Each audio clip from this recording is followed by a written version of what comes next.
Hey, everybody, welcome back. My name is Todd Ronan from Reality Forecast, and I am joined by the lovable, affable Dr. Mo.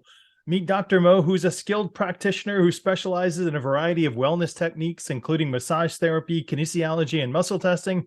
With years of experience in the field, he's developed a deep understanding of the human body and how it functions. He's honed his skills also to help clients achieve their optimal health and well-being. Mm. Also, as a therapist, Dr. Mo is well versed in a range of techniques from Swedish and deep massage to trigger point and shiatsu massage. He also works with clients to identify their needs and goals and tailors treatments accordingly. In addition to his experts in massage therapy, Dr. Mo is also a trained kinesiologist using muscle testing to diagnose and treat imbalances in the body system. And he's been trained in remote viewing and lots of other things that he knows about. Welcome, Dr. Mo. How are you? Wow, what a presentation. Thank you. Oh, doing well, and you?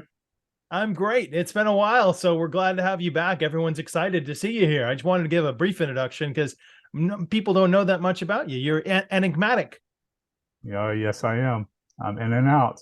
But yeah, I want to talk to you a little bit about your speciality in massage. How often should they get a massage? That's a great question, but I mean, as of now, I'm going into the healthcare industry, so I'm doing a lot less of that because I gave too much of my attention to massage. I would always suggest, once a week. That can be pretty expensive evidence that shows that it works. Down in the University of Miami, back in I believe in the 80s or 90s, uh, one of the directors down there at the medical school applied massage, did studies on preemies, and found out that massage versus premature babies with massage grew at a faster rate, gain weight, than the ones without.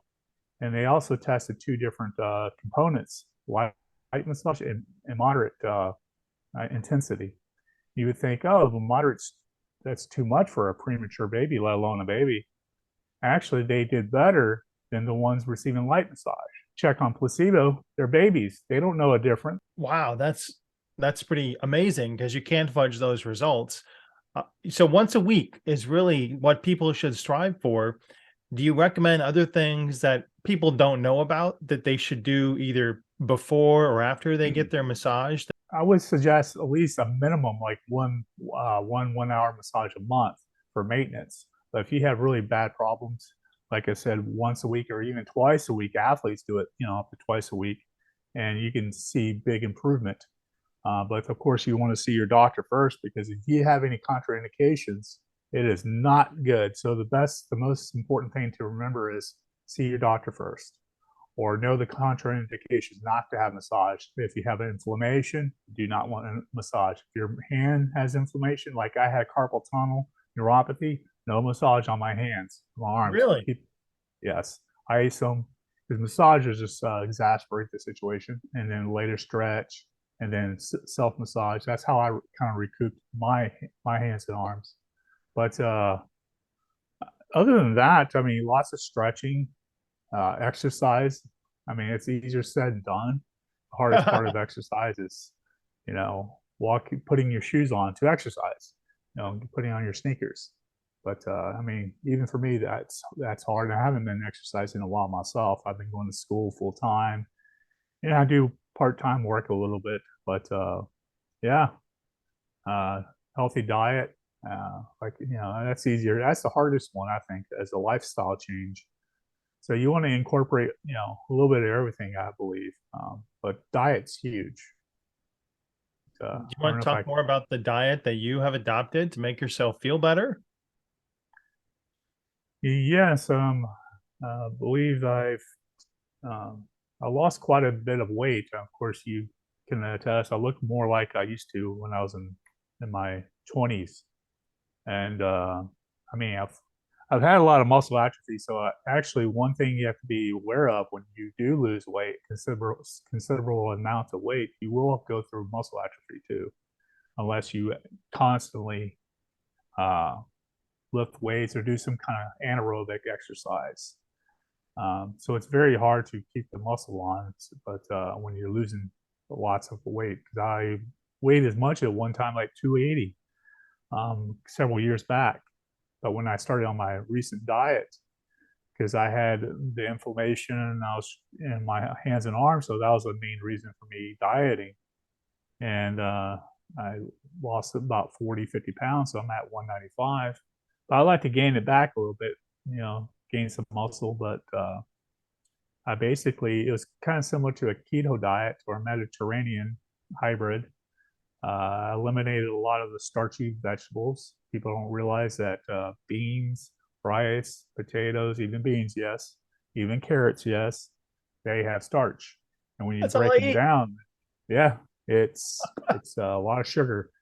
And if you're now this is I don't know if it's above my pay rate, but yeah, if you have cancer or you're trying to rid of cancer or ailments, you want to starve those baddies in your body, and Right. feeding it starchy carbs. It doesn't, of course, feeding it sweets and fruits. You want to avoid that because they feed off that. If it's like a fungal thing, if it's cancer or any kind of viruses, um, I'm not sure particularly about viruses, but I know the others. It's not good to eat very high sugary diet, and then of course people don't realize starchy carbs are loads of sugar. So you avoid that and you just eat your green leafy vegetables, cruciferous vegetables, uh, lean meats, fish, especially. Try to try to get a fish. I mean, I'm not trying to take away from red meat and whatnot. Everybody can have their own tweak on their diet, but at least try to eliminate the starch. So, That's a good recommendation because a lot of people think that they're eating healthy when they snack on nuts and they snack on things that are probably they don't know are starchy, but they nuts figure are good. Nuts are good, but not the sweet, not the honey roasted stuff. And try to get the raw stuff if you can. But yeah, stay away from fruit. And if you have to have fruit, just low glycemic fruits such as berries in a small amount. is there a list you can I guess you guys could check online to find out what the lowest glycemic fruits are that you can have. So and you also mentioned exercise back there too. So you feel it's important when you get this massage to do stretching. I know I want to stretch more. I don't stretch more. Stretching and exercise to get to the gym. The gym loves me because I have a membership that I don't go. So they're just collecting my money every month. I'm Mm. sure a lot of people out there can sympathize with me. Um, are there any foods or supplements that you can recommend that you think would boost people's immunity in addition to those things that you mentioned to cut out? What are some good positive things that you take and you feel that it gives you a pick you up? I don't know where to start. Start small, test the supplements because everybody's body will react differently. Right. The rule of thumb is it doesn't matter what, it could be a piece of fruit, um, a vegetable, or even a supplement. They say one out of every 2,000 people will be allergic to that certain thing. I don't know if I worded it correctly, but it's sort of like that for anything. So you want to test your if you're taking vitamin E, sometimes it's not good to take vitamin E for certain people, etc. But for supplementation, that's hard to just stick with your diet. And then if you have certain ailments, I always suggest go to earthclinic.com. That's to me, that's like the WebMD of alternative medicine. Good point. Uh, Earthclinic.com. They're a good one. I used yes, to look at Cure Zone too, but I don't know if they're still that's operational. before Earth Clinic came around, and it's the same type of people. Okay. Yeah, but there, I think Earth Clinic's it's gone above and beyond Cure Zone. I'm sure there are a lot of people out there watching that have like mental fatigue and feelings of exhaustion. Do you have any routines that you could suggest that might help them with that? Well, you might want to get first. I don't. Some people, I don't have. I mean, I'm not against going and seeing a doctor, but it's good to go to a doctor because you can get blood tests done. I don't believe they have the solutions for everything. They're a little bit behind the times, and usually are not updated on new evidence. but at least get your blood work. Go see a doctor to get your blood work before you even do any kind of diet or a keto diet or even fasting. I fast. I believe into that in fasting. But if you're type 1 diabetes, whoa, slow your roll. That could be very dangerous. Um, but I sorry, I went off tangent. What was the? Just anything that, people are feeling sluggish Oh and yeah, do you think it could be diet, it could be just the mental yeah. exhaustion for them? It could be a lot of things that's zapping your energies. A lot. It could be that you have an infection doing that, and it's taken away. It could be a bacterium lurking. It could be any kind of disease that's pulling that energy out of you. It could be, of course, stress and whatnot. Your adrenals are tapped out. Uh, first thing I would do is get blood test and tell them your symptoms. You don't have to say, yeah, I'll take your prescriptions. Yeah, I stay away from prescriptions unless it's the last ditch effort to save my life. But yeah, Yeah. and then take that and then take that. Sorry, I'm coming off tangent a little bit, but take that advice and then see what natural remedies and whatnot. That's just my opinion. I don't take this as medical advice, but this is how I do it, approach things. Right. And then if it's serious, then you might need a prescription. But if it's not, then see if there's natural ways to increase your energy levels. Yeah, every few years I used to get my Life Extension Foundation male blood panel test. It was like $500, but Yeah. it gave me a complete profile of what my estradiol was, my C-reactive protein, my free testosterone, and that's great to have as a benchmark. So now I've got that like every 3 years, and I can go back and say, well, this number's a lot higher, this number's a lot lower. What's changed? Well, it's my lifestyle. And I know that I need to make some changes to get those numbers back at least within range, because we walk through life not really feeling what's in our body and not knowing about it. But the blood tests are an excellent way for people to figure that out. And you can ask your doctor for that, or get one through Life Extension Foundation. Good point. Yes, I know Thorn does it, but I forget about you had mentioned life extension in the past, and that's a pretty good deal. How many tests were involved in that one big? That's a lot. I'd have to check back, but it's like 13 or 14 different tests Okay. and 595. And that might seem like not many, but if you don't get blood tests often, one blood test can run you $100. So, it's a good bargain It's actually price. a good deal.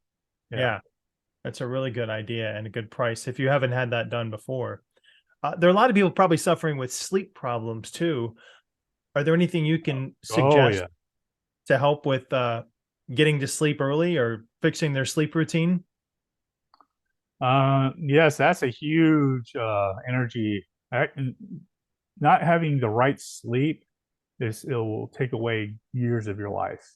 That's probably the most overlooked thing. Actually, it's probably up there with the diet and then sleep and then exercise. Yeah, big time sleep. I would, I mean, the whole rule of thumb is through studies and through my personal experience is try to go to bed and wake up the same time. Your body structure. I don't know a better way of saying it. It's on the tip of my tongue, but likes a good habit, easy habit to go along with. Right. Don't move, shift your hours around because then you're messing with your circadian rhythm. I forget what it's called, circadian, and that's your internal clock. And of Yeah. course, that triggers your pineal gland to produce some melatonin appropriately. I have a hard time oversleeping now. Like I'll set my alarm for a certain time, but I'll find myself waking up like 15 minutes early, and I have an internal sense of what time it is, and I just don't want to miss that alarm. Or my body says it's better to wake up naturally than have that bah, bah, bah, screaming at you.